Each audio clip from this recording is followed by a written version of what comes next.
All right, looks like we are live. So guys, it's gonna be a fun little hangout here. It's gonna be with Josh and David, and we're gonna be talking about the Apple keynotes that happened yesterday and just doing kind of a recap. So Josh, go ahead and introduce yourself. Yeah, I'm Josh. My channel is Bane Tech, website, all that kind of stuff at Bane Tech.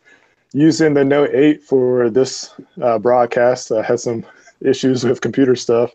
So let us know what the quality is like too. Like if we ever jump out of broadcasting and stuff, let me know, because I don't want to be talking like we were practicing before and it would just go crazy. So let us know how the feed is. But like David was saying that the Note 8 looks really good on the feed. It sounds good. So I'm excited about using the Note 8 to broadcast with. But yeah, enough about that. You can check out my stuff. I retweeted a bunch of Root Junkies stuff, and you can see all my links there. Excellent, excellent. And David, what about you? Go ahead and introduce yourself too. Hey, I was kind of a little bit relevant 2 years ago when we first did our Bing Tech Live show.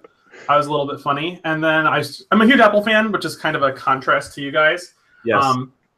Yeah, so it's just been a really fun time. Like, still a huge Apple fanatic. So that's why I'm here to provide some alternate views and opinions on the Apple event. But I think you guys will be surprised on what I have to say. Excellent, excellent. So I guess on that note, let's just kind of go through it like the Apple event played out. And what were you guys thinking about the Apple Watch? What was your experience with that, or your viewpoints on that? Josh, can you go ahead and start us? My plan is to get one. I don't have an Apple Watch currently, but since I'm planning on getting an iPhone, it just makes sense to get an Apple Watch to go along with it. I tried out the Series 1, and I loved using it with the iPhone.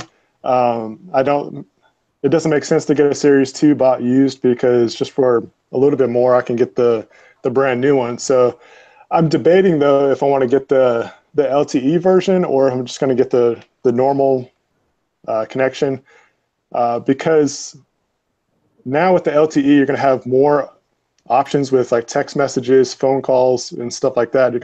You'll be able to do a lot more separate from your phone with the new Apple Watch, which is awesome. Like, it's cool that's got this kind of capabilities, but just for my particular usage, I don't see myself using it apart from the phone, that kind of stuff, like when I would use it away from a phone. So I'm still debating on it. I mean, it's not too much more just to get it's what, $329 for the non-LTE one, and then it's $399 for the LTE. 38 millimeter base model, yeah. Yeah, so it's like, might as well just get the LTE one. It'll have better value in the long run anyways. And I mean, the Series 1 watch is still a great watch. So just imagine if you still have the Series 3 for even 2 years, you're still going to have a great watch to go with your iPhone. So, I mean, it's just like, if you have an iPhone and if you're into smartwatches, it's kind of like an instant buy. It's just sell the old watch if you have the old watch, get some money back on that, and enjoy the new one. Nice, nice. What about you, Dave? What's your thinking on this watch? No, you're 100% right on the analysis there, Josh. I didn't realize they were going to be making a Series 3 watch. A lot of the analytics that I had read didn't point to that until probably like 2-3 weeks ago. And I had a Series 2, one of the Nike watches. My parents got it for me for Christmas. But as soon as that news came out, first of all, resale value on the Apple Watch is just kind of poor anyway.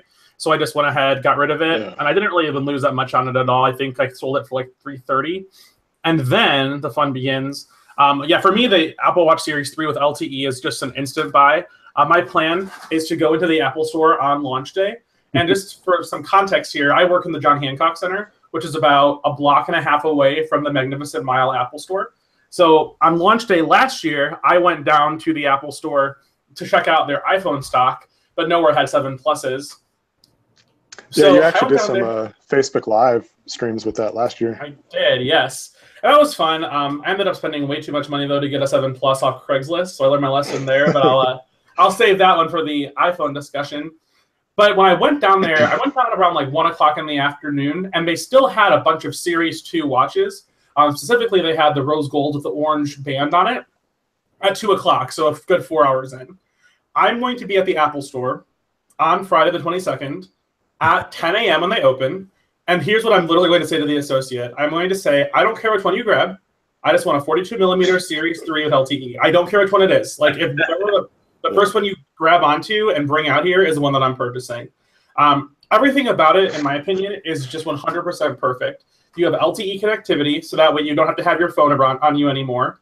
And to be honest with you, I hate having my phone on me. It's just a pain. I don't like looking at it all the time. I don't like feeling tethered to it all the time. But having the watch, it's kind of like having a rock with a chain and then what you actually need. I love the idea of being able to go like walk to the grocery store or walk my dogs and not have to bring my phone with me. Because I live in Chicago. I live in like a perfectly fine area, but at the same time, it's still a major city. And so when I walk the dog at 11 o'clock at night, I don't want to have my iPhone on me at all. So in my mind, it's a total auto buy. And in terms of the debate over LTE versus not LTE, I don't think that there is one. I think that if you're going to be buying, if you're spending $400 already with taxes on a watch, just spend the extra $30 and get the LTE. And like honestly, at that point, if $30 is going to make or break you, you need to reevaluate your life and your choices because there's other things going on that are wrong. Just because you seriously though, like if you're going to make that's a great point. Yeah, like, that $30, it's like that's we just got deep, guys. This is a deep conversation now. But I'm serious though. Like if you're going to spend $500 on a watch or $1,500, like I said, I do not care which one I get. I don't care if it's the Edition. I don't care if it's the Sport. I don't care if it's the Nike Sport, stainless steel. I do not care. I will have that watch on launch day. And if I can't get one on Apple, I will go on Craigslist. I do not care. Nice. No, I've actually been like using, an Android watch, right? I'm an Android fan, obviously. But I've been using these watches since they initially got launched. The very first one that came out, I've been using. I've had a watch on my wrist from then on. And to me, the value of the watch is to be able to manage all of your notifications. That's the beauty of it. You leave that phone in your pocket. I only take it out when I want to do something, but I can manage all my notifications right from my watch, whether it's the iWatch or not. I think watches. It's not called an iWatch, Tom. It's called an Apple Watch. Whatever. And it's called an iPhone 10 and an iPhone X. Let's use the right words. All right, thank you. I call it the iWatch, Apple Watch. iWatch, yeah. So anyway, you have more guns than me, so you call it whatever you want. iWatch is what you get on GearBest or one of those websites, Alibaba. So I think they're neat. I mean, LTE, like I said, I think you're right, David, when it comes to like, making that decision whether you get the LTE or you don't get the LTE, right? Like you said, the cost comparison is negligible. The only thing I think I would wonder about is a little bit about the contract. I think Josh, we were talking earlier, and he said probably like what, $10 a month or something like that for the SIM card. So doesn't it feed off of your existing line? It's going to be a $10 fee to use it, which we've seen that with the Android Wear watches, like the LG Sport, whatever it was. All the ones that have LTE on it, they have separate data plans for it. That doesn't make, in my mind, it doesn't make any sense though. I also have T-Mobile now, so that's new. I don't have Verizon anymore. That is a good point because it's like it should just go off of your current plan. Like I don't see why they have to have another plan. It's because it's not connecting. I mean, it's not connecting separately to the network because it has the nano SIM soldered to it. So it's just using your existing data connection and data feed. But this is an interesting point about the watch though, because Josh, I know you did like the Cricket experiment 2 years ago where you went on to Cricket. I'm actually on Cricket now. You are? Well, nice. But that makes this even more relevant then, because if you have if you're on Verizon. Let me back up a little bit. The watch is single banded. It can't go between GSM and CDMA. So if you buy a GSM watch, like you bought the GSM watch. If you bought the CDMA watch, you bought the CDMA watch. So I think that'll be interesting for consumers who don't know what those words even mean and the implications for their overall user experience, because it's not going to be the best, but at the same time, just ask and you'll be told. Right. Yeah. For the ones that like to bounce between carriers, it's not going to be as easy. Totally. But even still, like at the end of the day, like let's say that it doesn't have LTE in it. Oh, sad. You're still getting 70% faster processor. Siri talks back to you. It's waterproof. It's not any bigger of a form factor. Also, good on Apple for making those watch bands relevant from 3 years ago until the Series 3. Like I think that's the biggest win. Yeah, in my opinion, for everything. Like the backward compatibility that they have, that is really, really good. Yeah. You know what I just thought about? We didn't get USB-C on the X, did we? Or on the iPhone 8? No. I was going to bring that up once we get to that. But I was thinking of like... Come on. No, sorry. I was thinking of like compatibility, and I was just like, oh, USB-C is going to be really hard to adopt. And I'm like, Oh no, wait, we don't have that. Oh well, but that wireless charging thing though for the watch looks really cool. Yeah. Yeah.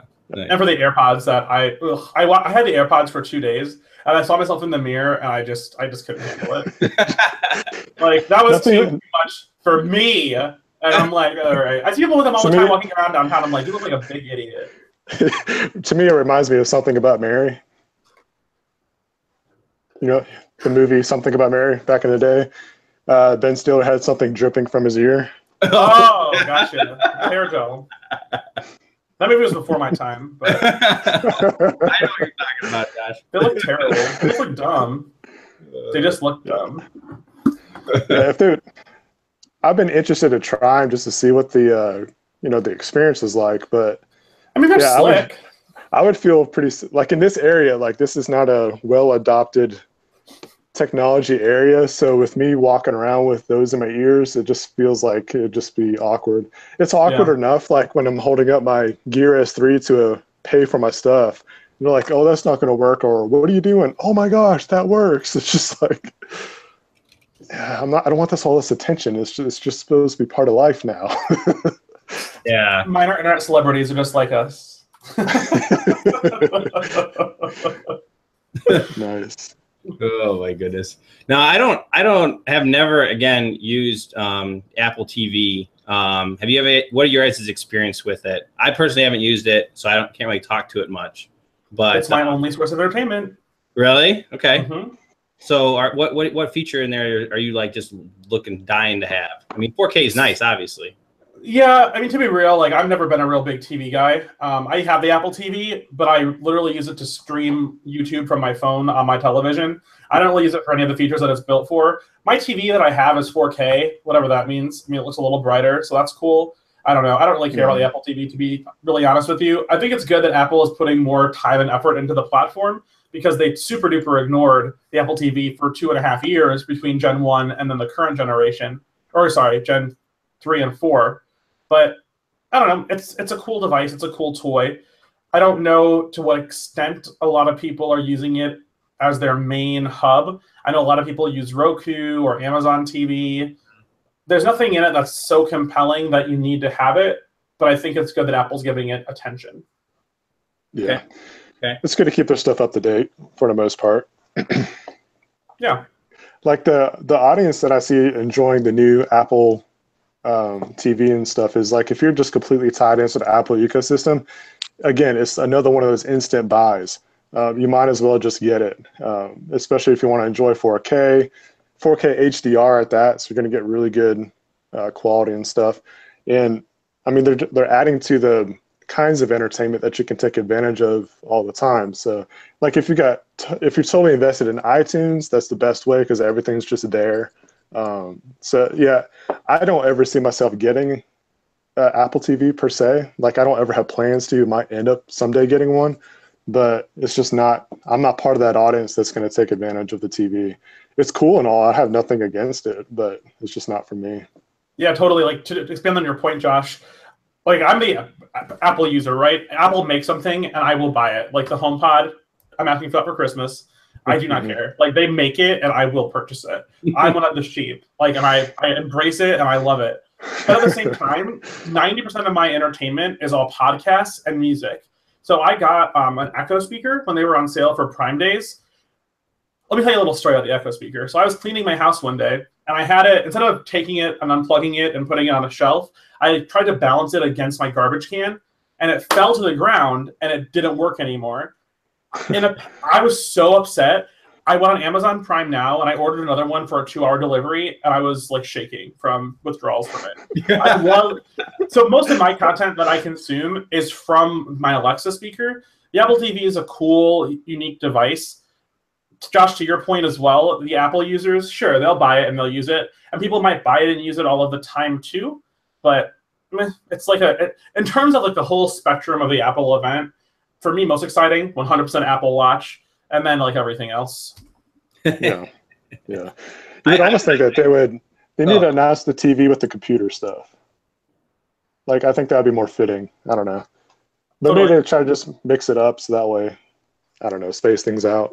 Yeah, yeah. I actually cast like everything in my house with a Chromecast, and you know, you can do that from iPhone and stuff too. So to me, it just doesn't make sense to, you know, buy into that product, especially when it's way more money than, you know, you can get the Chromecast 4K. It'll do the same kind of things if that's mainly what you're doing with it, if you're just mainly casting for cheaper, right? So Yeah. I don't know. I just don't see the value. I feel like the TV stuff and all the boxes, there's just so much variety. You have to stand out in some form. And if you don't stand out majorly, it's just not going to happen. Nobody's going to buy into it. Yeah, my thing is, like, I've got an LG Smart TV that's 4K. It's got all the apps I ever used already built in, so there's no point in having anything extra to it. I mean, again, it's really just catered towards iTunes, because if you buy all your movies, all your shows, stream everything from the Apple TV, it's perfect for you. But it's like, with me, I stream Netflix, I stream Hulu, I stream, like if I buy any movies, it's going to be on Google, because I can watch it on any device. And I have Google TV that's got an app on that TV already. So it's just, I mean, we have a PlayStation connected to our TV for DVDs and Blu-ray, but like we don't really use the streaming stuff on that either. So it's just, it would be an added device that I don't think would get used too much, unless if we just started buying everything on iTunes. Yeah, totally. If you're part of the ecosystem, I mean, that's obviously the thing. I mean, I'm obviously part of the Android ecosystem, like majorly, dude. I pretty much subscribe to every service they offer. You know, I mean, even if it's like monthly subscription fees, I pretty much am subscribed to them. So when you're in an ecosystem, it makes sense to have their device. It really does in general. Generally, there's tools that make things more seamless and easier to use and all those kind of things. So I guess it just depends on what ecosystem you've really bought into. It makes a huge difference, which is, I think, what David's saying. You know, he buys all their stuff because he's in that ecosystem. And I get it. Trust me, that's way easier. Totally. So yeah, the TV. That's it. It's there. It'll be on the shelf. You can. Okay, iPhone 8. Let me say my first thoughts on iPhone 8 and iPhone 8 Plus. So why? I guess that's the first thing I think. Why would you bring back something with just a slight spec bump and maybe a couple new features like wireless charging when you also launch an iPhone X or iPhone 10, whatever you want to call it? It doesn't make any sense to me to do that. I mean, the only reason is just for price point and making sure that more people can upgrade. That's the only thing that makes sense. That's really it. Otherwise, like, to me, I see those two phones. I'm not even interested in the iPhone 8. Now, the iPhone 10, I think that looks cool. I would love to get one of them, honestly. I use iPhone every day from work, so I use both Android and iPhone. And I'm really looking forward to the 10. But when it comes to 8, I just don't see the point except for the price point. What do you guys think? I'm 100% with you. I think that it gives people a reason to upgrade, and it gives people something to do while they're waiting for the iPhone X. I'm very, very curious to see what the supply chain looks like on the iPhone X, because my upgrade plan is to upgrade to the X in April, May of next year, and not. So last year with the iPhone 7 Plus, I went completely rabid person crazy with it. I tried to get one at the Verizon store, couldn't get one. Went on Craigslist and dropped way too much money to have one on launch day. So I'm not about that this year, because I got it and it wasn't that significantly different from my 6S, and then ended up really regretting the decision. So I was going to wait and be patient for it and just like make sure that I can full retail it when I do buy it in April. This looks like the first phone that will actually be, to bring back a phrase, future-proof from Apple. It has a lot of really cool new features. It's got everything you want. It's got the wireless charging, the infinity display, the Face ID, the spec bump of the century. It's got a lot of really good stuff in it. And even though I say this and I know that I won't do it, but it's definitely a phone where you can skip a couple generations and not feel like you're left behind. That being said, I will be upgrading to the iPhone 8 Plus, because my 7 Plus has a crack in it. And also, I had the beta of iOS 11 on my 7 Plus. I get that it was a beta, but it was awful. It was just hits. So I'd rather have the A11 Bionic chip running iOS 11 than the A10 chip that's in the 7 Plus. And honestly, it's not.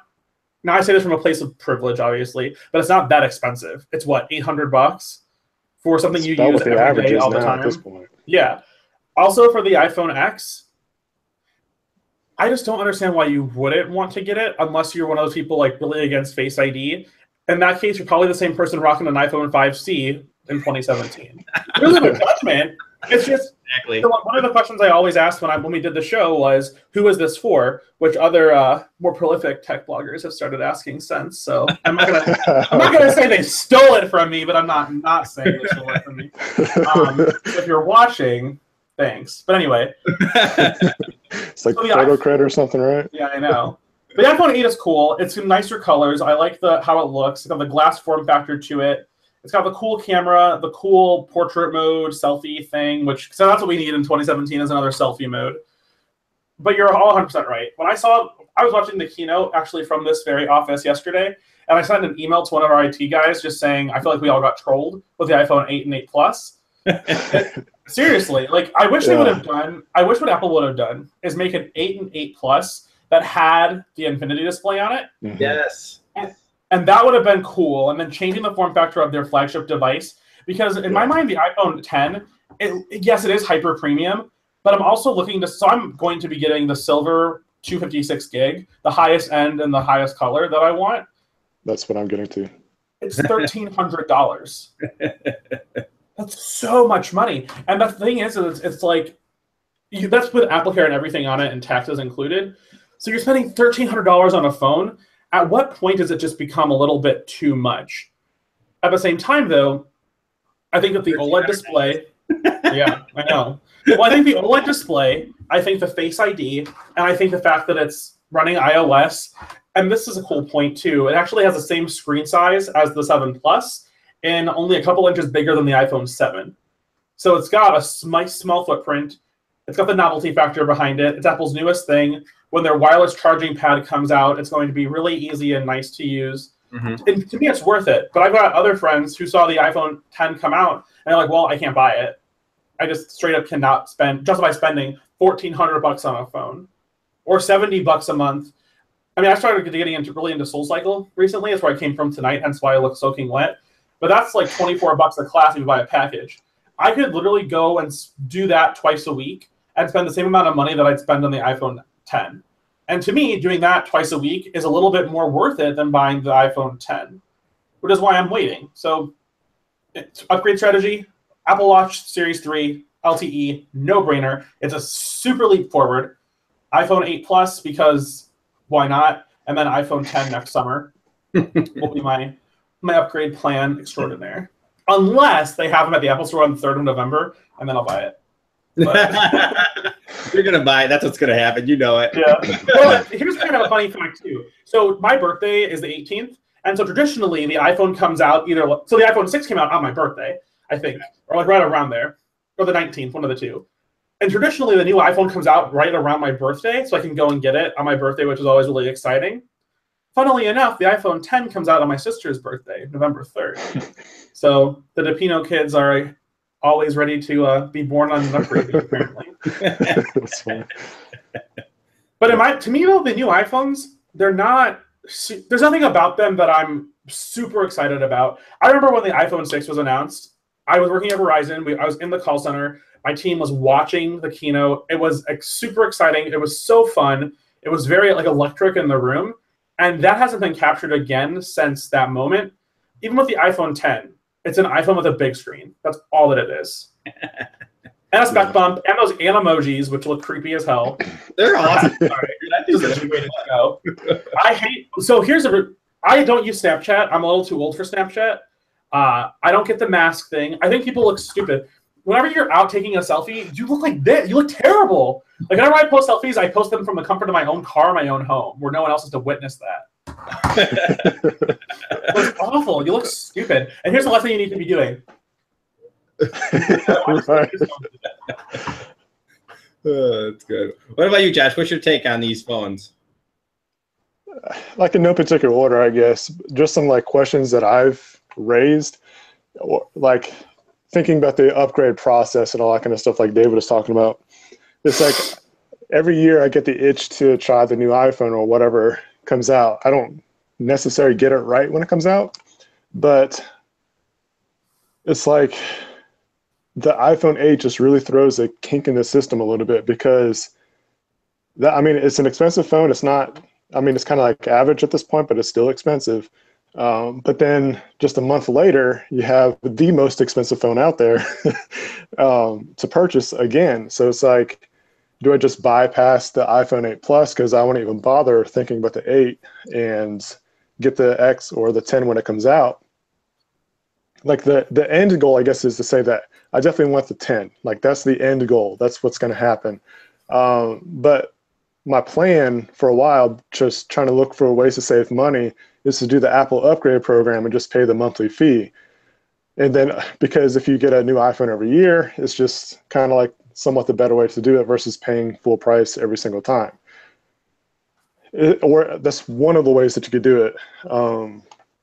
I don't know. It's just one of those, it's a hard decision because I don't want to spend full price for both phones pretty much around the same time because that's a lot of money. So I've thought about also going the avenue of getting the 8 Plus, and then once the 10 comes out, just sell the 8 Plus, make a little bit of money back on that, put it towards the 10, and then just rock out the 10 for however long.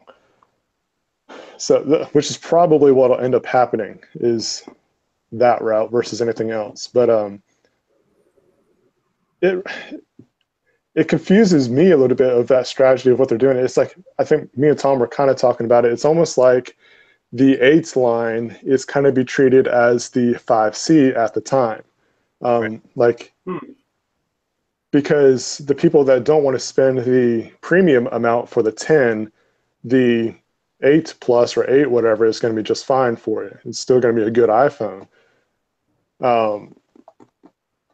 So it's just kind of a strange strategy that, I don't know, if they came out at the exact same time, I think it would make a lot more sense. But I think you're going to have a lot of people that are going to go out and get the 8 Plus or 8 right away. And then they see the 10 come out, and then they're going to have like that buyer's remorse a little bit because a lot of people, they're going to go with their carriers to get stuff. And it's kind of hard to, once you buy a phone, to flip around and get another one 1 month later. So I think it's going to be either or for the general public, but like for people like us, we have to try to consider our options or all avenues and try to find the best way to purchase it. Because really, like, let's just say I get the 8 Plus. I use it for that month between 2 days from now and as far as the time that you can purchase it into the 10, that's enough time for me to give a good enough analysis for a review.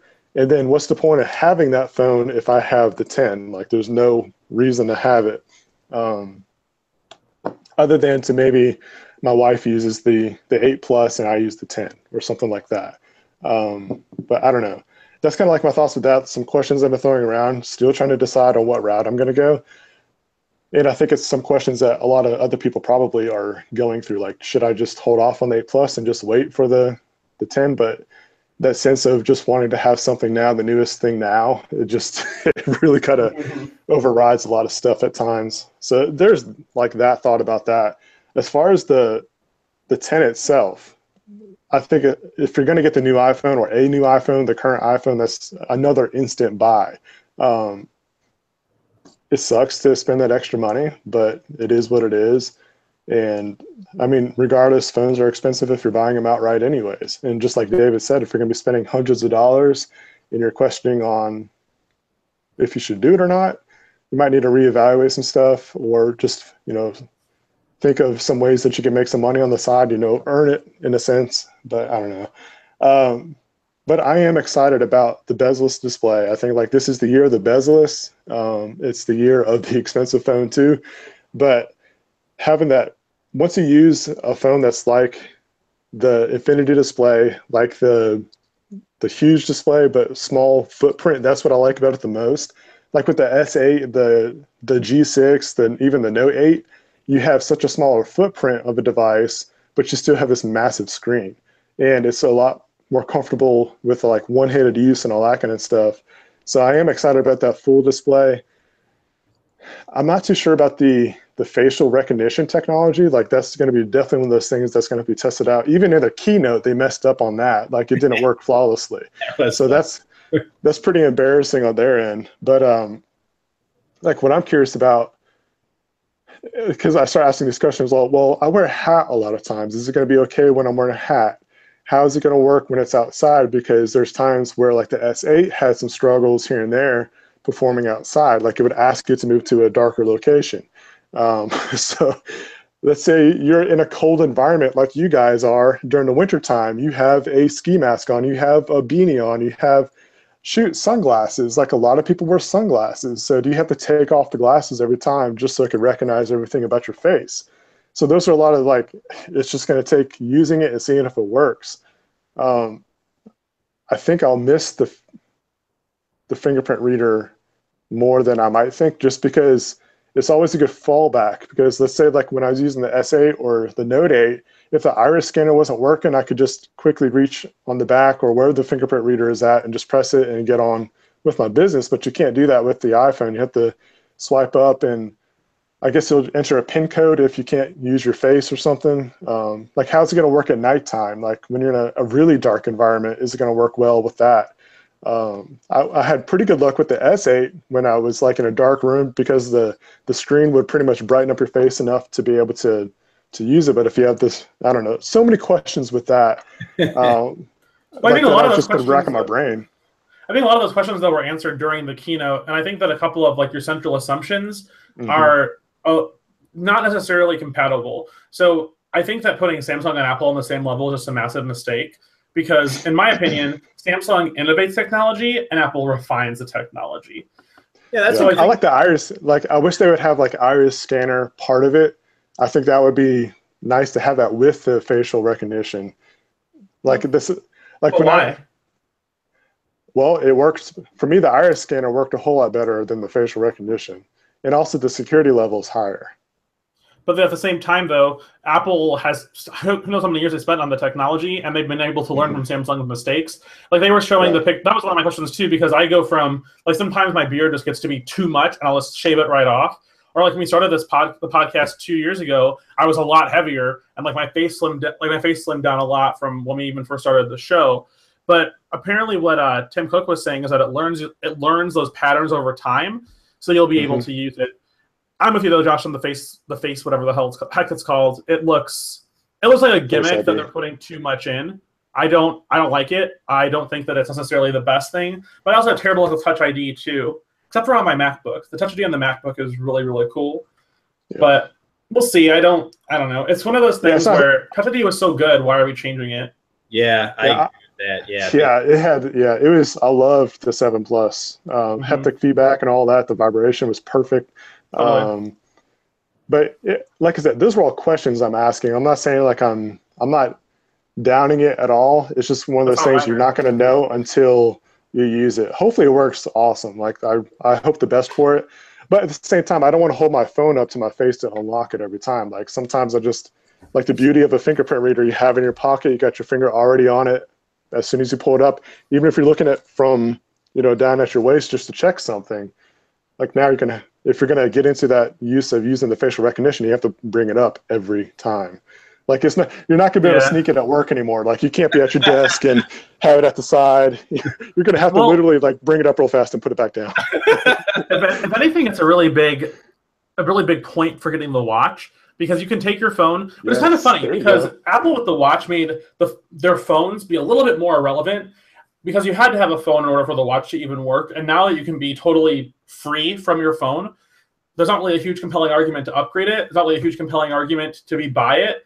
So maybe with the Face ID or the Face, that was called Face ID. Yeah, Face ID. Face ID. You don't really necessarily want to be doing it every time. So that's why it's a bigger argument to get the watch, because then you can go like this, scroll through your stuff, and then call it an afternoon. I got to say that when it comes to that fingerprint sensor, man, what Apple should have done is not just completely removed it. They should have done what these guys did right here. Put it on the power button, that side button that's on the new iPhone 10. Right on the side, you can put a fingerprint sensor on that button. To me, they actually increased the size of the power button too. Yep. That makes sense. That's what they should have done, in my mind, is on that side button on that iPhone 10, put that fingerprint sensor. I mean, anytime an OEM decides to all the lefties would have an issue with it. Just doesn't make sense. If they take away a feature, take away a headphone jack, to me, doesn't make sense. You're losing functionality. I to hate that point, stuff. to that point about taking stuff away, what scares me, because you saw what happened last year, was taking the headphone jack thing isn't like a necessary big deal to me because I'm mostly Bluetooth and things Yeah. like that anyways. But it's like when Apple does something, everybody else is going to start doing it. So I'm really curious to see who else is going to follow suit next time around. Because, I mean, literally once, yeah, we had a few models like Motorola. They had a couple models that didn't have the headphone jack before the iPhone was released. But I'm really curious to see who's going to try to copy Apple with that. Because Yeah. you know what's going to happen. It's like as soon as Apple does it, and we can get to the point of wireless charging. Wireless charging, yeah, it's been around for years now. Yep. But now that Apple has it, it's going to be well adopted across the board. Like you're going to see wireless charging pads everywhere. You're going to see it built into furniture. You're going to see it built into restaurants, airports, any public places. They're just going to be everywhere. And it's really good. It's good for everybody in that aspect. yeah, I mean, it's not a bad thing at all. Android, Apple, that's a benefit in my opinion, because they have so much of the market. When they finally adopt some of the features that have been in Android for a while, I'm really happy about it. I think it's great. Exactly. You know, Yep. finally we're gonna have. I can't wait for it to be in cars. Like I want wireless charging pads just built into cars. They already have like, that. Some fancy cars already have that. Dude. I'm talking about like widely adopted. Like that's just a standard feature. I need like I don't. Yeah. It would be awesome to have a wireless pad right next to you or something. Absolutely.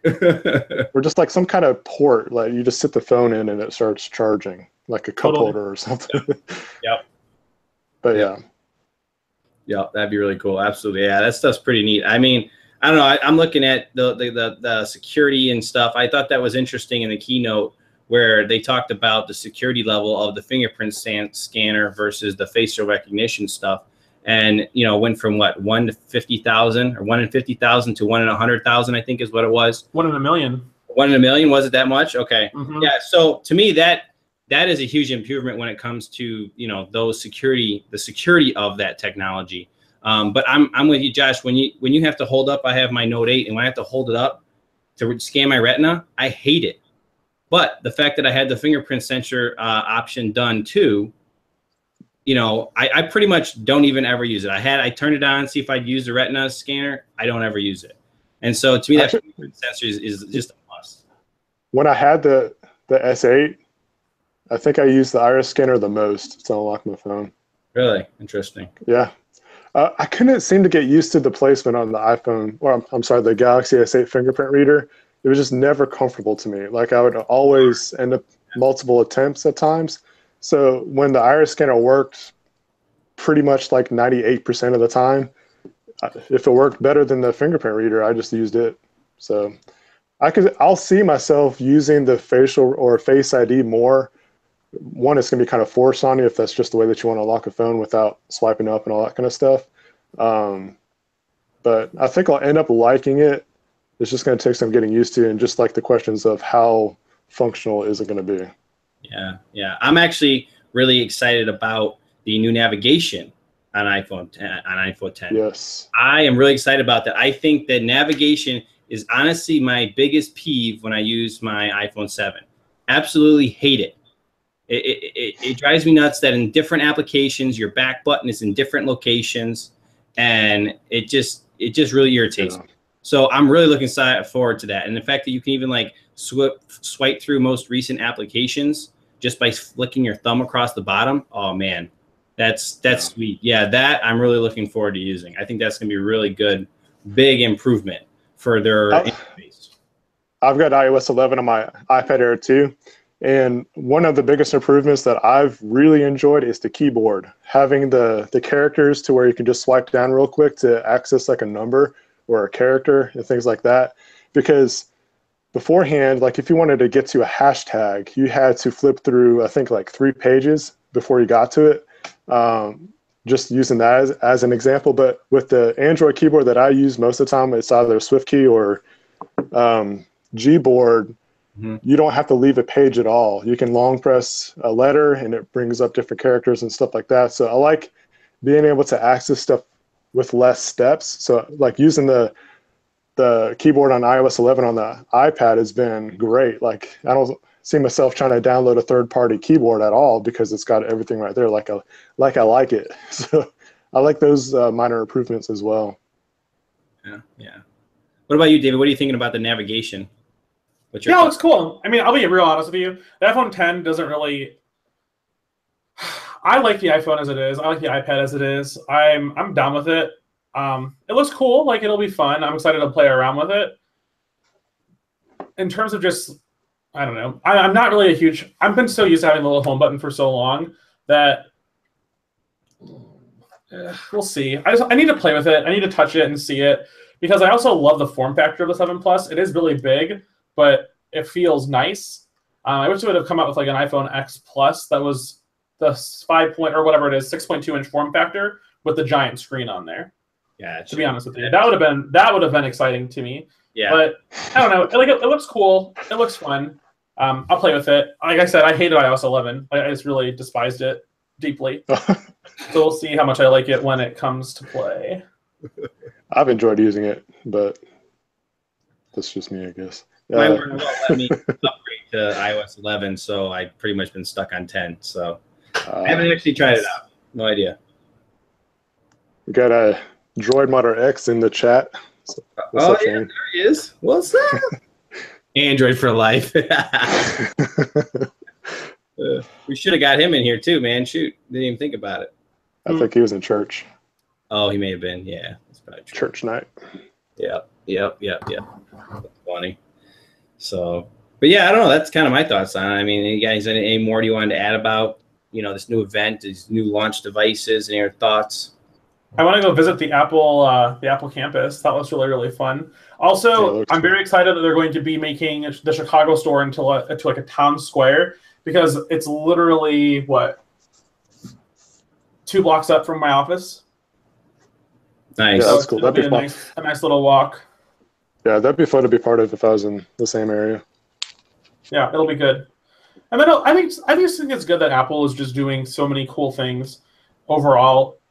All the science fiction that you read and in all the books or stories or tales of woe from the future, you always hear about how like some evil corporation rises up and takes the lead. I think Apple has really cemented themselves as a definite player in creating a lifestyle around their products, but it doesn't feel gross. It doesn't feel like they're just taking all your money. It just feels like they're building something that they would want to see. I mean, I've heard this from what I've read and like all the bios and everything. Steve Jobs is a real, jag. But at the same token, he was a genius and a brilliant artist, and he shaped. I don't know how it would work without his products. Like I use a MacBook every day. I use my iPhone every day. I use the watch all the time. So it's just kind of insane to think that we're living in someone's hardware and software dream. That's a cool perspective, actually. Yeah, I do think you're right though when it comes to like the big companies taking over and things like that. I mean, or you hear all those conspiracy kind of things, but yeah, I think it is interesting to see in the keynote where they're talking about just what they're trying to achieve, right? They're trying to create these environments and these storefronts that were kind of cool. It was interesting. I mean, it's not normally you think like that's an announcement, but to see the kind of like their mission there. I mean, obviously it's going to be driven by money, right? Every company is, but it's also driven by their priorities. So it was kind of neat. I think that was kind of cool to see that and see what they're valuing and how they're trying to build a better environment when it comes to technology. So that was cool. Yeah. Just looking at the chat down below brings up a point about Apple Pay. That's one of the things that I would like to see improvement. Like I love using Samsung Pay with my Gear S3. I can use it with any Android phone out there. It doesn't have to be a Samsung device or phone to use that kind of stuff. Being able to make a payment on all magnetic strips is just fantastic. It's one of the best features about it. Like I don't ever see myself using Android Wear until they get that same kind of technology. But like being with the Apple Watch, like there's no other watch out there that's worth using with an iPhone other than the Apple Watch. And I know Apple Pay is, it's getting better and better as far as places accepting it, but I would definitely like to see that magnetic strip technology in either an iPhone or the Apple Watch, both preferably, but that would be amazing to have. Like I think that's something that's got to happen. It's crazy that nobody else is really been able to do that yet. Yeah, nobody's really pushing that. I know. I'm with you on that too. And the pay feature is pretty sweet. I mean, I honestly I've used it a couple of times. Just for some reason, I changed devices so much. It's just a pain to reset up for me. But I have used it, and it is awesome. When you don't even have to have your wallet on you, literally your phone like does everything. It's pretty sweet. Well, that's the beauty of like the Gear S3 is like I don't have to bring out my phone. I don't have to bring out my wallet. I could just simply long press the button here, hit pay, hold it up there, and it's done. Like it's just super convenient. Plus Samsung, they have rewards and all kinds of stuff when you use it. So the more you use it, the more rewards you get. You get gift cards, you get money back, and all kinds of stuff. So it's just I want to see that with other devices, not just Samsung Pay.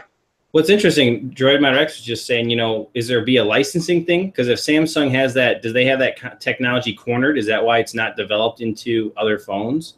I think that's what it is. I don't know. It'd be interesting. Interesting point. I don't know if that's what it is or not, but I think that's a major reason is licensing and all that kind of stuff. Yeah. But still, I want to see it. Yeah. Now, I was thinking a little bit about, everybody's complaining about the pricing of iPhone 10, $1,000 for your base model. And in all reality, you see how many people bought the Note 8, right? I mean, they're like back order was like the biggest they've ever had, pre-orders and stuff like that for the Note 8. And that's $1,000 phone on their base model as well. So it's not like as much as the pricings of phones is going up in so many ways when it comes to the flagships, it's not like that is beyond the price point of their competition.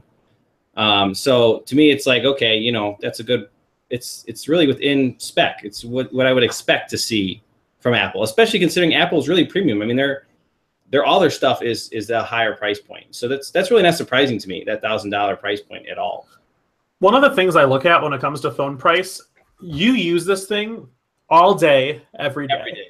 Yes. Like you literally, and even if you don't use it all day, every day, you use it every day. Yeah. Like I cannot think of a person in my life. My grandmother sends iMessages. My mom and dad text me. My sister's on it. Everybody in my circle here at work is on it. We all use it. So if we take, like I said, if we take the $1,300, okay, divided by 365, assuming you keep it for a year, you're spending $350 a day. Yep. If you keep it for 2 years, you're spending $1.25 a day for something that you use all of the time. Yep. Mm-hmm. So I agree with you guys 100%. In my mind, the X is a little bit too cost prohibitive because it is highly priced. If I'm spending $1,300 at Apple, I would much rather be buying a MacBook.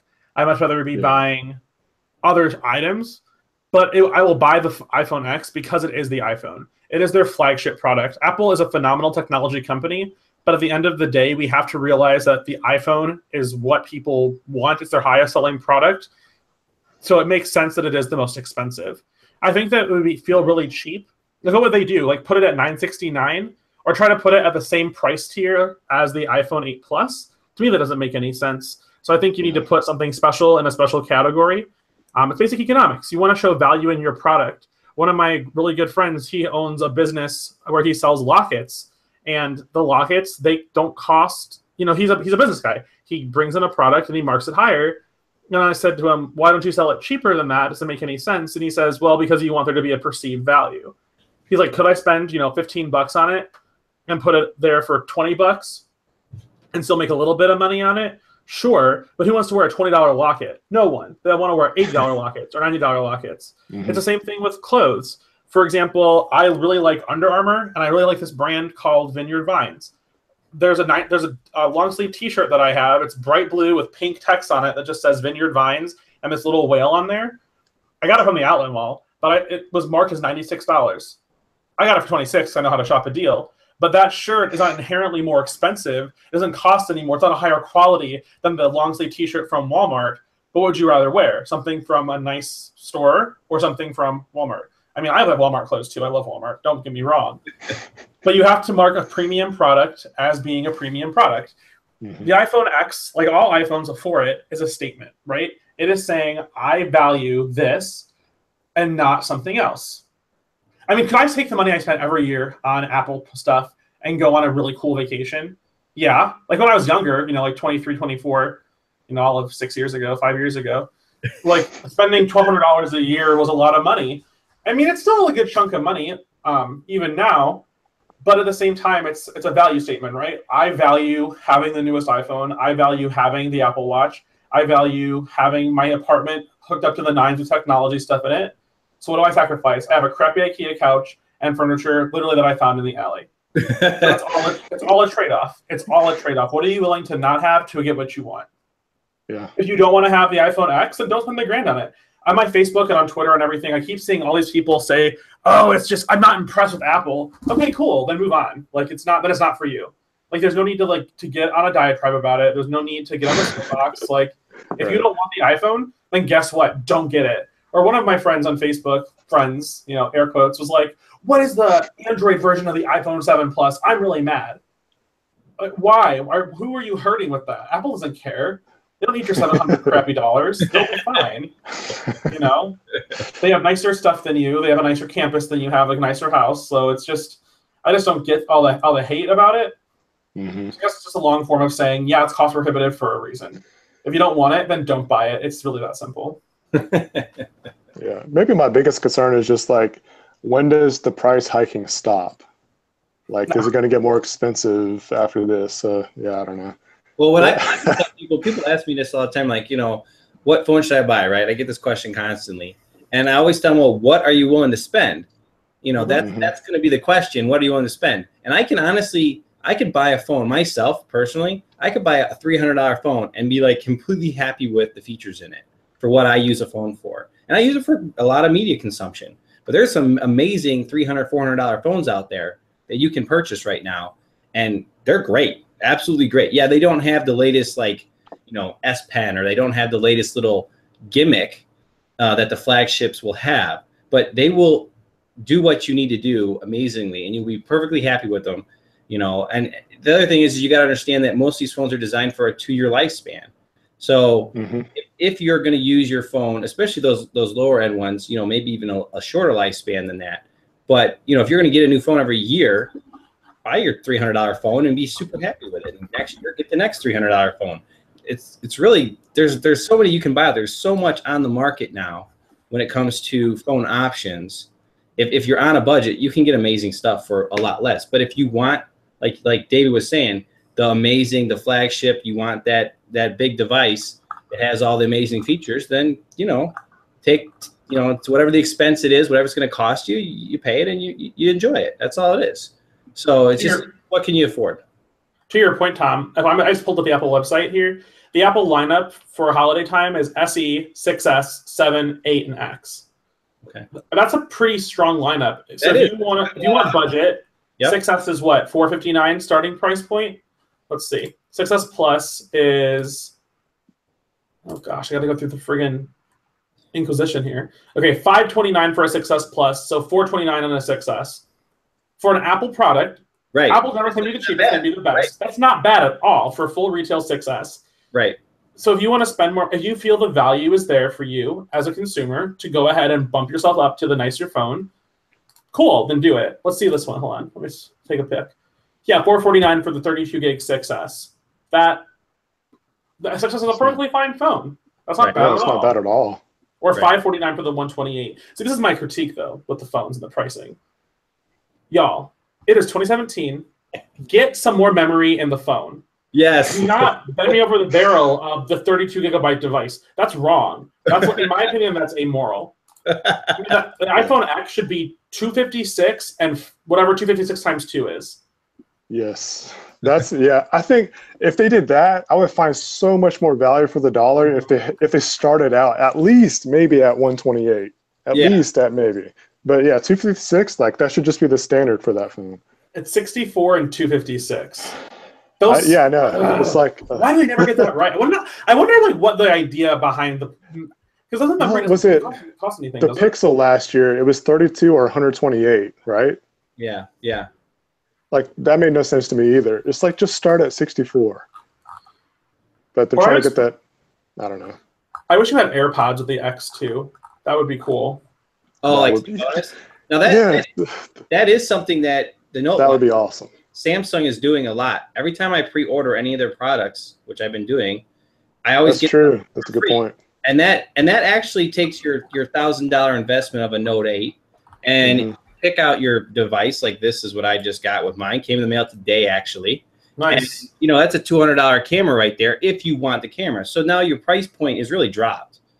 You know, if you want both products. And to me, I think Apple could take a little tip there. That would be kind of cool. And if you're into trying to be a little bit frugal or money saving and stuff like that 360 camera, I got it because I probably just going to turn around and sell it and just make some money back. Because I don't see myself using the camera that much anyways. I've got an Insta360 that I can slap on that does just fine. And that was sent to me for free. So in my position, get those freebies and resell them. Yeah, it's not a bad idea. Yep. I thought about doing that with this. I'm going to play with it just because I like playing with it. But I was thinking the same thing with not opening it and just reselling it. But I'm like, I'll play with it. It's kind of cool. This is another fun fact about the iPhone before we talk about Samsung's free things. So the iPhone 7 and 7 Plus was not dual banded. Like if you bought a Verizon variant, no, that was the unlocked version. So Verizon variants worked across both carriers. Right. If you bought like a T-Mo or AT&T, it wouldn't work on Verizon. iPhone 8 works on both, as does iPhone X. It's about time, man. That's kind of stuff should all be there. Yeah. That's just good. buy it locked and just have it work with anything is awesome. Yeah. I've been wanting the back with stainless steel. That's really pretty. All right. So November 3rd, I went to the house. Oh my goodness. Wow, looks so good. So anyway, guys, I don't know. You got any other thoughts before we wrap it up? It's been about an hour. You know, got covered a lot of topics, I think. Any other things to wrap up? Apple Watch. Apple Watch. I will be getting the iPhone 10 when I finally get my chance around to it. So that will happen at some point. But so I'm excited for it. I actually am excited to get one. So yeah. It's been fun, y'all. It's been a good time to get back together again. Heck yeah. Yeah, it's been a while. But I'm gonna wrap us up, guys. Appreciate if you guys are hanging out in the live chat. That was pretty fun. See some guys in there. You know, I might stick around in live chat if you guys want to hang out and talk for a little bit. I'll hang out in there. But we're gonna wrap it up for this you know, talk here about the keynote. And it was a fun time, and I'm glad both Josh and David could come on and we could chat it up. Yeah, it was fun. Can't wait till next time. All right, guys, we'll catch y'all later. See ya. Root Junkie out. I forget about that Root Junkie out stuff.